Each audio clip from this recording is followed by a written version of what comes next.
Welcome on the Leaders Who Care 137 episode. I have the privilege today to welcome a someone who is very passionate about biodiversity, a leader who has been on a mission to restore the coastlines around the world for for climate, for biodiversity, social impact, and also he's an engineer, impact engineer by trade, born and raised in Australia. And I had a privilege to welcome Cameron now. Cameron, thank you for joining us. You are born and raised there, and you're on a mission to help companies to transform their nature targets into nature actions by restoring coastlines worldwide. Really admirable and honorable mission that you have, much needed, and really thank you for your mission, first of all, but also really appreciate to have you today and would love to talk more about your mission and why you do all of this. And welcome on the Leaders Who Care. As for those of you who don't know, we're on a mission to bring some of the most impactful leaders from every corner of the world, to inspire, to show you that leaders who care really make a difference, and they often outperform the ones who doesn't in every area of life. So thank you, Cameron, and welcome on the Leaders Who Care. Yeah, thanks so much, Marianne. It's an absolute pleasure, and yeah, thanks for the excellent introduction there. That's great. Well, I really talk a lot about biodiversity with one of my partners, Theo Smith.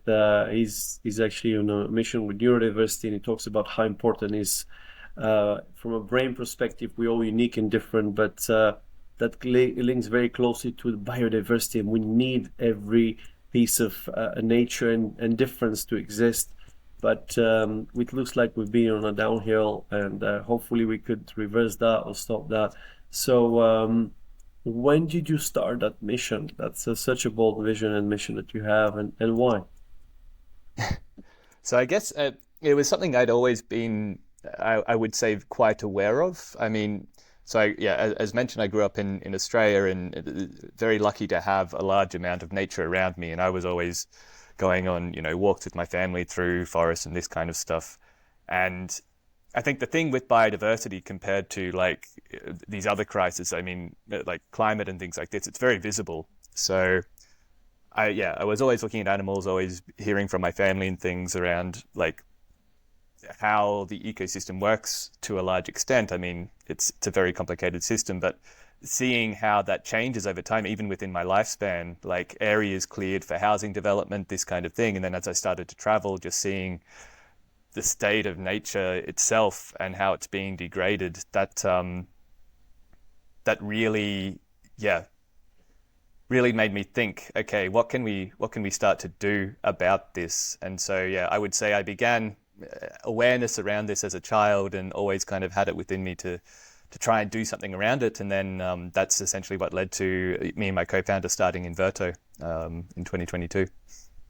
Yeah. And what is the mission of Inverto? Tell us more about the vision and the business. Yeah, so I mean, maybe even to begin with where it all began with Inverto. So I met my co-founder Jörg while working at an NGO, like a robotics NGO, focused on using robotics for social good in that case. So Yep. we were involved in a number of projects, like using drones to deliver medicines and things in a number of countries. Also using drones to release live mosquitoes to combat dengue fever, which was super interesting. Learned more about mosquitoes than I ever thought I would know in my life. And while we were there, we started to see, well, in the NGO space, it's great. We're able to have focus on this positive impact, but it's always kind of, yeah, project based in that sense. So this impact would be there as long as the funding is there, and then it would kind of stop. So it became clear to Jörg and I that, yeah, if we wanted to have a really sustainable and long-term impact, it needed to be built around a business. And that was really the thought behind starting Inverto. And we decided to focus on like the restoration of ecosystems, because that was really the restoration of nature, and things like this was really very important to both of us personally. And so we decided to start with very high impact ecosystems. So that's why at Inverto, our mission is all around coastal ecosystems, in particular things like mangrove forests and seagrasses and this kind of thing, because more and more people are becoming aware, but they're very high impact. So in terms of climate, the mangrove forests sequester 4 to 10 times more carbon than other ecosystems, or even terrestrial rainforests and things like this. The biodiversity impact is massive. There's a huge amount of endangered species that rely on them for habitats.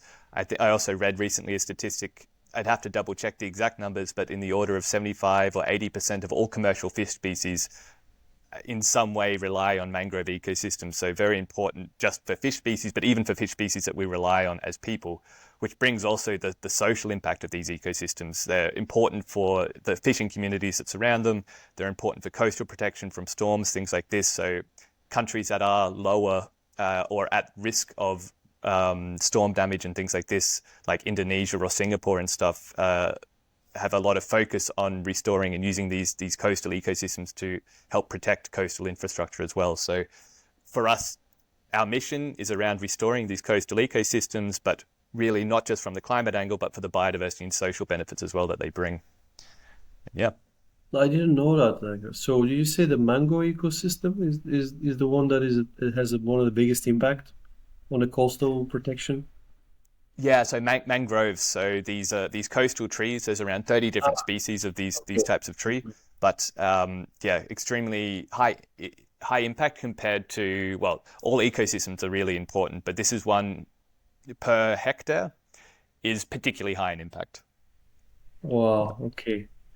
Well, he was. I'm very curious about the your background as a mechanical engineer academically from early Yeah. career.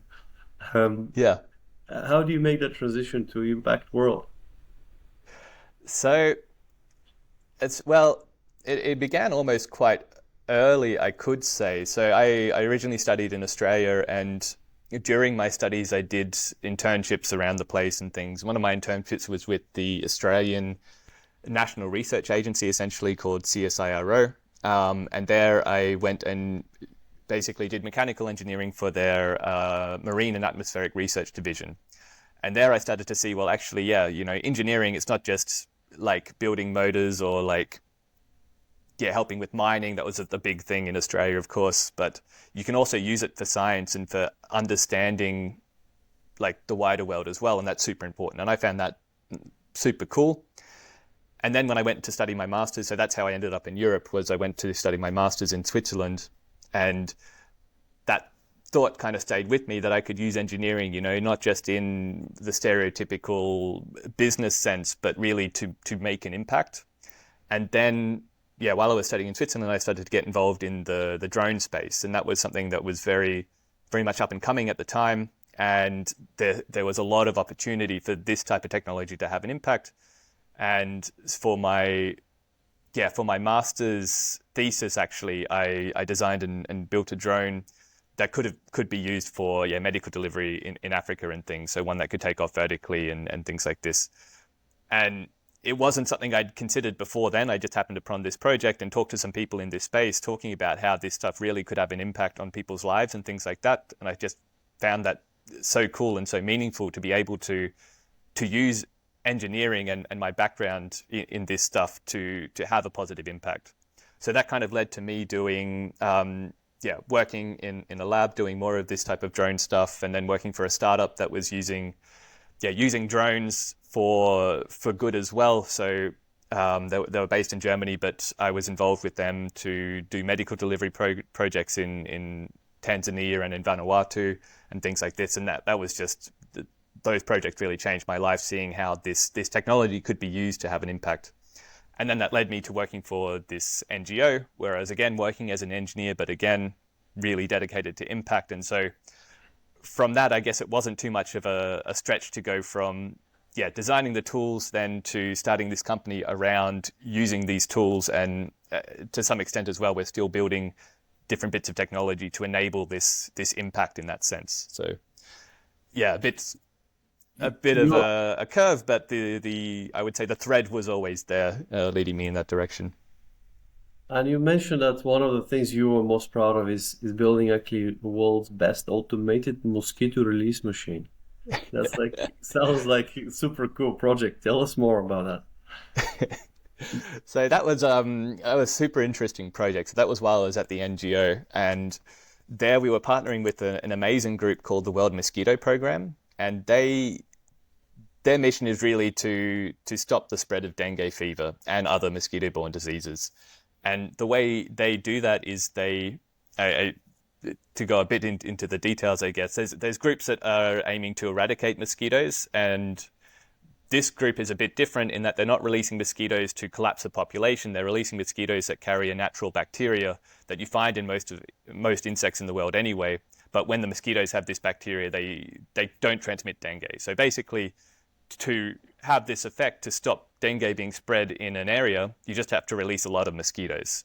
And of course, that's not always very popular. You have people going around. The typical way they do it is going around releasing the mosquitoes from the back of a bike or a car and things. And of course, yeah, you have people just shaking out mosquitoes and everyone's getting bitten. It's not the most popular job in the world, let's say. And so the NGO was engaged in building a robotic system to release live mosquitoes from a drone so that it could be spread a lot more efficiently. And yeah, I would say there's not a lot of competition in that space. So I felt like we built the world's best system to release these live mosquitoes. But yeah, it's not quite as simple as you'd think. It's not just like releasing seeds or something. You have to keep the mosquitoes cool, dormant, and be very gentle with them and things like this. So yeah. It's interesting. And you said that by releasing those mosquito with natural bacteria, they what will happen with the ones that carry, let's say, diseases like the dengue? How would that basically neutralize the effect? So essentially, the ones that can carry diseases, so they're still around, but the diseases themselves can't live in the mosquitoes at the same time as this bacteria. And so this bacteria is also the amazing thing is it spread from like the mothers to the children. So once you have enough, it stays in the population forever. So they've done projects. They first started probably maybe 10 years ago now in some areas of Australia. They've released the mosquitoes, and there hasn't been an outbreak of dengue since then. So it's shown to be very effective. And the nice thing is as well, it's essentially all the research until now shows that it's permanent. So you don't have to keep having this releasing mosquitoes. You just have to get enough of this bacteria into the wild, and then the spread of the disease is stopped. You can still get bitten by mosquitoes, so it's not, let's say, pleasant in that sense, but you're going to have, no matter what you do, mosquitoes come back anyway. So yeah. So does it mean that the ones who don't have the disease interact with the ones who do, and then just trying to think of, yeah, how does it stop, because you could still get beaten by mosquito that carries a disease that was not with a good bacteria. Yeah, so essentially the ones that are able to carry the disease mate with the ones that carry the bacteria. And then in that case, their children are not able to transmit the disease anymore. So within 2 or 3 generations, this bacteria spreads, probably after a few more generations, this bacteria spreads to the entire population, and then the entire population of mosquitoes are unable to transmit this disease anymore. So the disease is still possible, but it can't be carried by the mosquitoes. And because for things like dengue, that's the only way that the disease spreads between people, it essentially stops the disease spreading entirely. And yeah, Oh, okay, I get it. it's a bit like a vaccine for the mosquitoes, you can That's imagine it as. vaccine for mosquitoes. That's super cool. We since you're on the vaccine, yes, Yeah. on the vaccine wave. This is, well, what a great innovation. So this is can make an impact almost immediately. Really, it's like you release the mosquitoes. Here we go. Like within almost instantaneously, you start to see positive effect. And you talk about restoration, which I really care about. And why should other leaders, and especially businesses, know more about restoration, especially the kind of restoration you're talking about? And how can they help spread the word so that we could reverse almost what's been destroyed? That's, yeah, great question. So that's really the answer. Well, the question that we're trying to solve with Inverto, or the one that we believe Inverto is the answer for. But I mean, I think everyone is quite aware that where the impact that people are having on nature in particular, like the clearing of forests, this kind of thing, it can't go on. We're on a finite planet. We can't just keep using more and more. And at this stage as well, we've already degraded so much nature. We need to have a level of restoration as well. So restoring the ecosystems that we've already degraded. And this is, to enable this at a large scale, we need solutions, and we also need to look beyond just a focus only on the climate impact. So it's amazing already that climate is and carbon emissions is such a topic, and so many companies have built that into their sustainability strategy. And to some extent, it's a bit the easy angle of sustainability to consider, because you have units of carbon dioxide as a simple KPI to measure it. But if people are buying carbon credits and imagining that's enabling the restoration of nature, that's not very often actually the case. So for one, if you're buying carbon credits, you're getting carbon, and as long as you're buying it from a reputable source, there's been a lot of controversy in this space, which I think has been cleaned up to a large extent as well. People are demanding a lot more transparency. But if you're buying carbon, you're getting a unit of carbon sequestered or an emission avoided. And so in most of those cases, it's not a forestry project. In most of those cases, it's things like wind farms, cook stoves. So it's not directly nature. And even if you focus on getting a forestry-based carbon credit, only 35% of forestry-based carbon credits are actually restoring native ecosystems. A lot of those are around, actually, they involve the planting of monocultures or even planting of trees for timber plantations, things like this, introduced species, which isn't, I mean, it is sequestering carbon, but it's not restoring nature in that sense. So there needs to be, and this is really at the core of what we're doing, there needs to be a way of looking at nature restoration separate from just focusing on the number of trees planted. I mean, planting trees is super important, but if you're only measuring how many you're planting, then you're not considering what type you're planting or the rest of the ecosystem as well. If you look at a healthy forest, it's a lot more than just trees, and away from looking at just carbon. So I think the way that businesses can help with nature restoration is to consider nature and biodiversity as part of their sustainability strategy. So looking at their impact on nature, on biodiversity, trying to, and it's still a complicated space, but there's a lot of companies that are helping businesses around how they can implement this into their strategies, looking not just at their carbon emissions from their footprint or their production or their supply chains and things, but also the impact on nature and biodiversity. So, for example, if there's a large amount of pesticides used for the production of a food product, that climate-wise, you could have essentially, well, same impact as normal, but by adjusting the way the food is grown or taking a more regenerative approach, you can have a positive impact on biodiversity. Like if we look at the insect populations in Europe, they've dropped by 70% in the last 30 years. And this is a really shocking amount. And this is already impacting the amount of birds around, stuff like this. And this is mainly, well, there's a lot of theories why, but one is just the explosion of monocultures and things in agriculture. But having a more regenerative approach to agriculture can improve the biodiversity of the insects, which again affects the rest of the food chain. So for companies to look at that within their own supply chains, taking choices that aren't only for sustainability, that aren't only focused on carbon, but also on biodiversity and nature. And then once they are looking at their own supply chains and their own footprint, also engage in projects that can assist with restoration of nature as well. So we see that as where Inverto comes into it, where an option to restore coastal ecosystems, but there's also other amazing groups out there that enable the restoration or addition of biodiversity to farmlands, for example. There's a group in Germany called Artengluck that restore meadowlands, and they're one of the ways that businesses, so on one hand, from a sustainability angle, but even as well for the younger employees. So where we see more and more that it's a very key thing, and I think this is something you've also touched on, that the younger employees want to work at companies that have a positive impact and are really moving towards sustainability because it is such an important topic for younger people. So engaging with these types of projects can help the younger employees really feel like their company is making a difference and actually especially by working with these high quality and very transparent projects, the company actually does make a difference. So that's some ways that businesses can really help this restoration of nature in that sense. Awesome. I mean, Cameron, you've been working quite closely with some of those projects and those initiatives.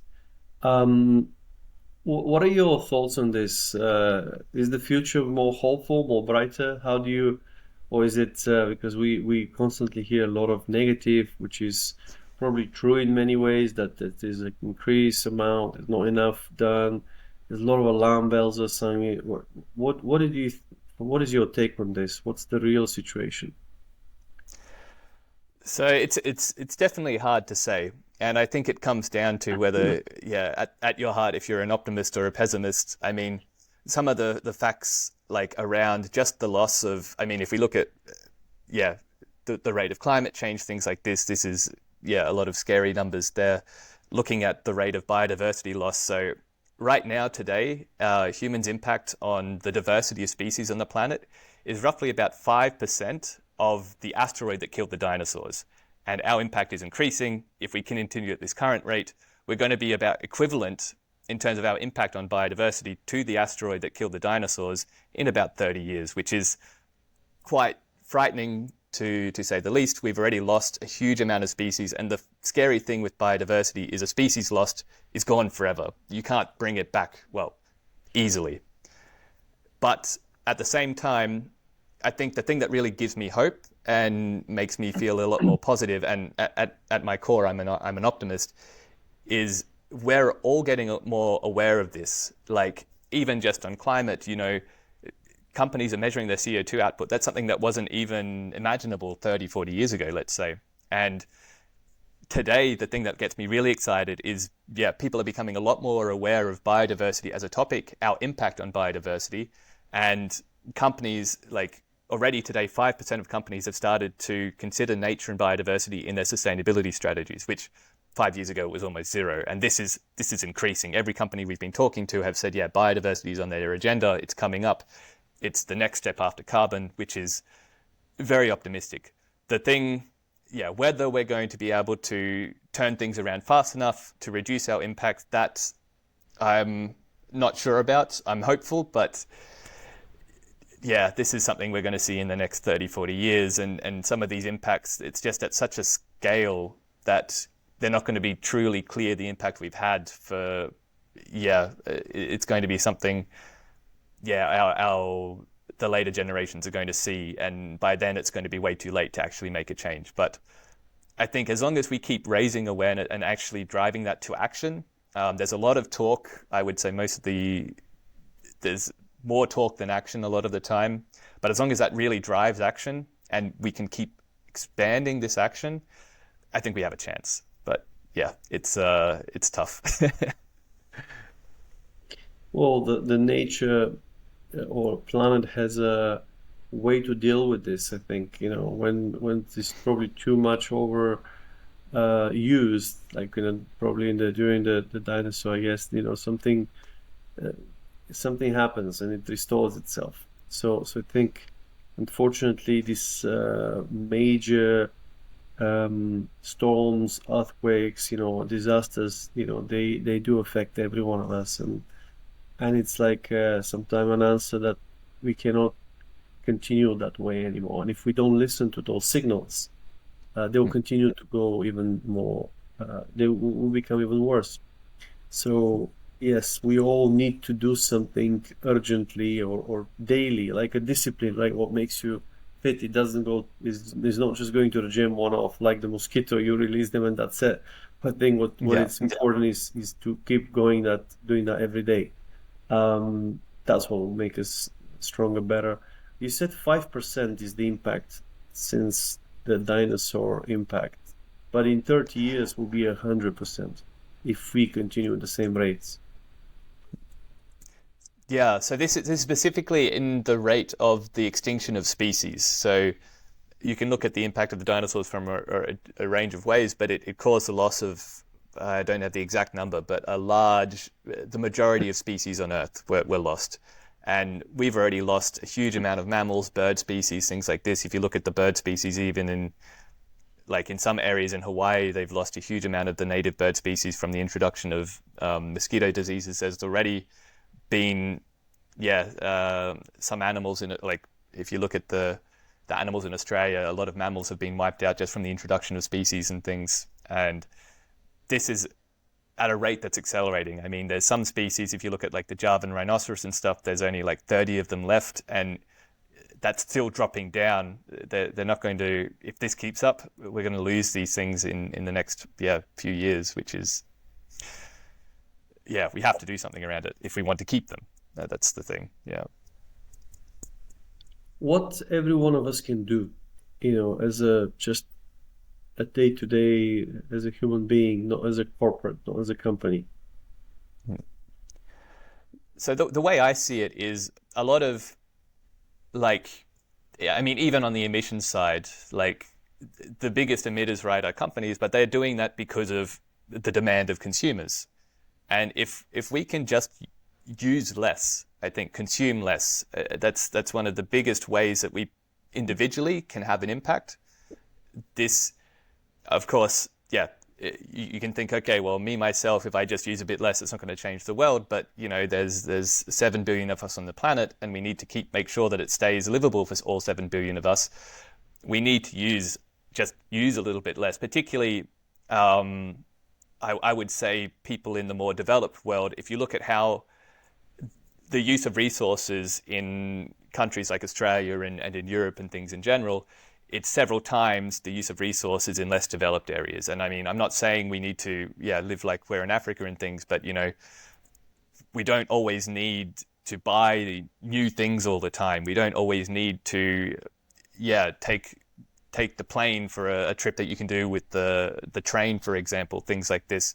I think just being conscious of our individual choices and our individual impact and just using a bit less in general, I think is one of the biggest ways, if we're all able to do this, is to have an impact. That's my view. Well, thank you. Absolutely. It's very good for everyone. I think maybe businesses may have to kind of drop down before they rise up, because if you use less, it means the business sales will drop, which is a major thing. But then it depends, because they could find different ways to source more sustainably and to do things more. Yeah, and I mean it's also like you can use less. Or for example, I mean, like instead of getting 10 cheap shirts, for example, you could get like 2 very high quality ones.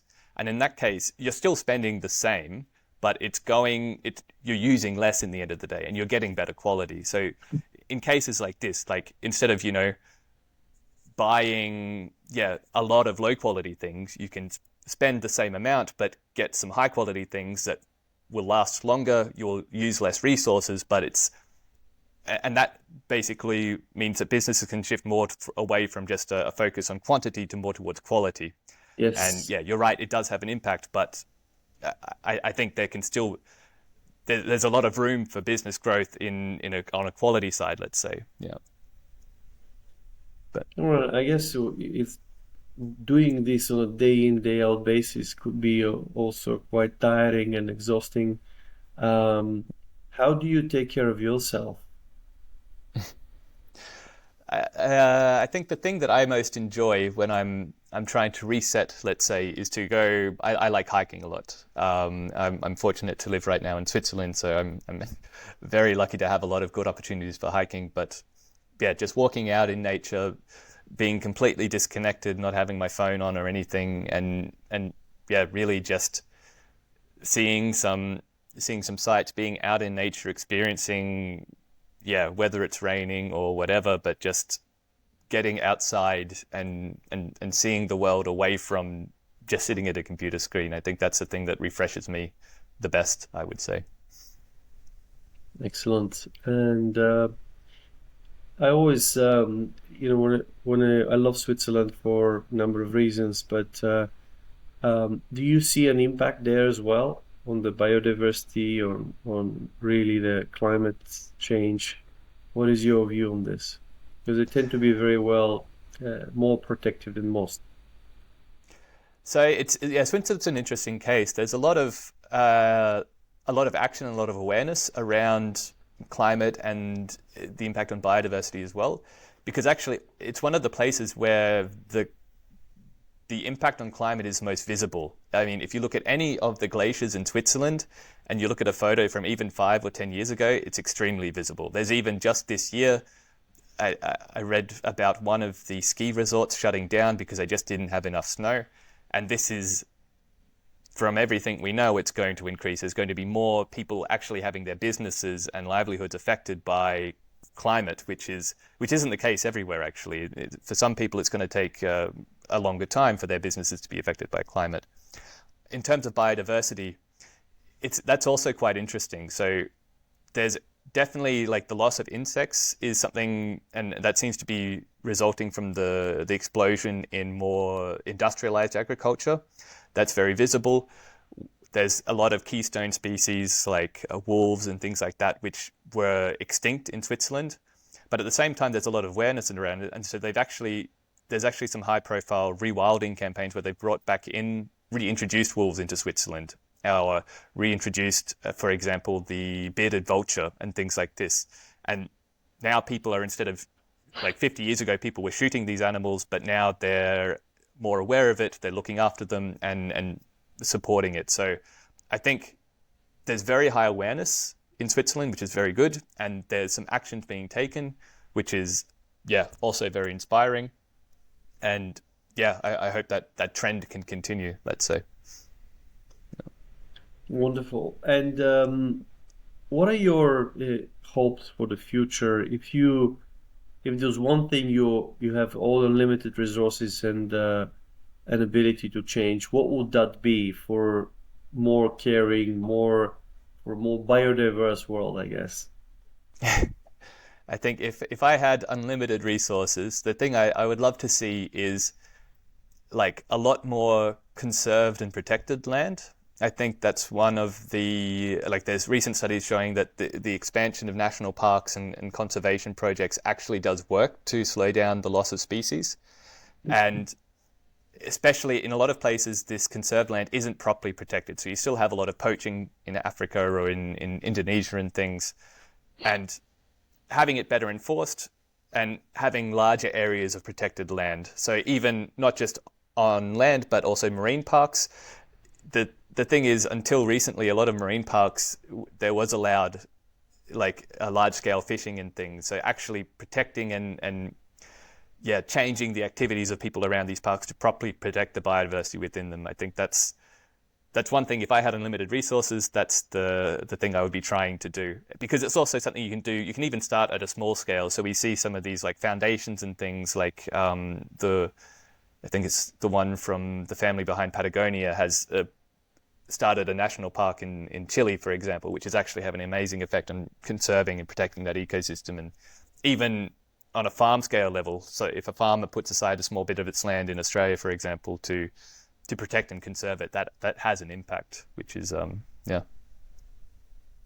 Amazing. inspiring. Well, that's it is absolutely inspiring what you're doing, Cameron, and I see hope. I see hope for the future that actually we could restore. I think we need, you know, I pray for more speed and restoration to come onto us so that we can hopefully revert these negative trends. Hmm. Um, and well, look, once again, thank you for taking the time today for sharing what you do. Blessing goes towards you, your family, your team, and thank you for being a leaders who care and yeah, keep spreading the good work and may God bless you. Thank you very much, Marion. It's been an absolute pleasure.